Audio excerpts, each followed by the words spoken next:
Hi guys, আজকে হচ্ছে রবিবার। আজকে রবিবারে আমার রুটিনটা কি তোমাদের সেইটা জানাবো, ঠিক আছে? তোমরা অনেকেই বলছিলে যে আমি আমার যে লালু বলে কুকুরটা কদিন আগে ভিডিও দিয়েছিলাম, যার আমি ট্রিটমেন্ট করছিলাম, সেই কুকুরটার এখন আপডেট কী আছে, ঠিক আছে? আজকে তোমাদের সেই আপডেটটা আমি দেখাবো।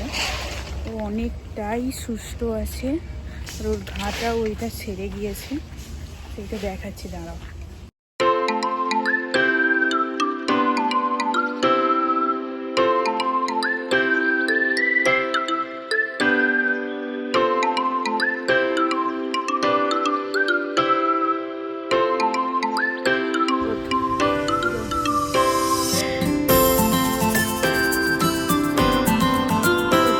কি আপডেট তোর এখন?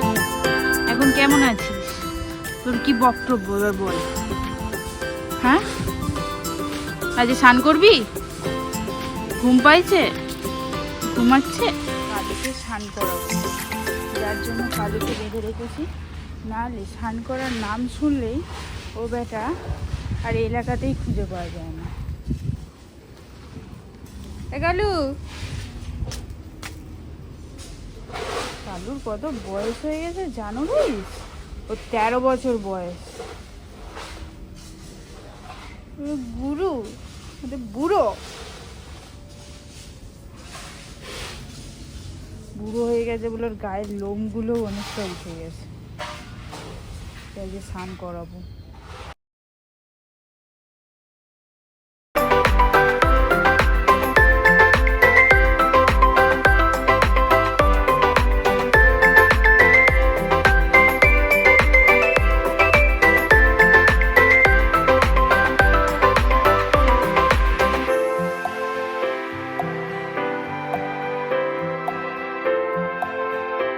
এবার কালুর স্নান হয়েছে, এবার স্নান করাবো হচ্ছে অরিওকে দেয়। আগে স্নান করাবো বলে ছাদে রেখে দিয়েছি, কারণ ও সে স্নান করানোর কথা বললেই ও বুঝে যায়।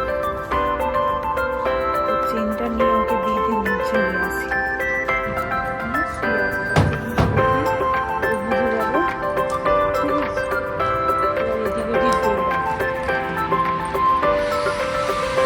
সোনা সোনা, আচ্ছা তুমি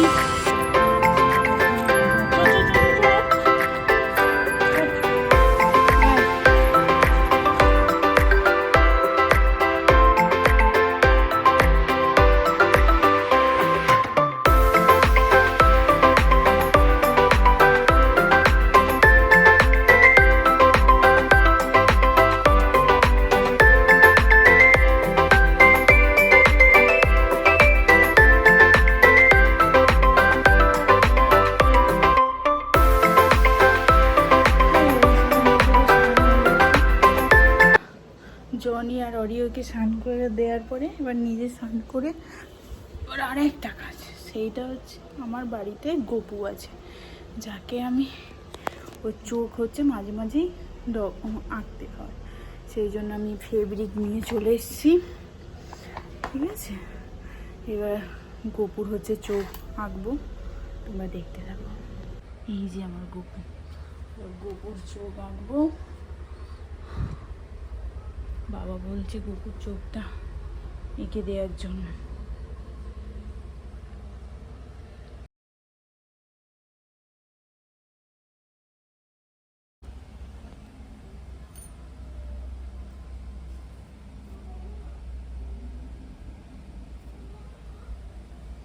রেডি? তোমরা সবাই বলো কেমন লাগছে ওকে।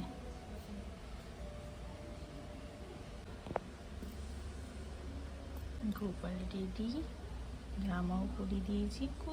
জনির স্নান হয়ে গেছে, কিন্তু জনির গায়ের দিয়ে ঘা হয়েছে, যার জন্য ওকে একটু মেডিসিন দিচ্ছিলাম। আজকের ব্লগটাই এত অবধি, আবার চলে আসবো আবার একটা নতুন ব্লগ নিয়ে তোমাদের কাছে। সবাই ভালো থাকবেন, সুস্থ থাকবেন।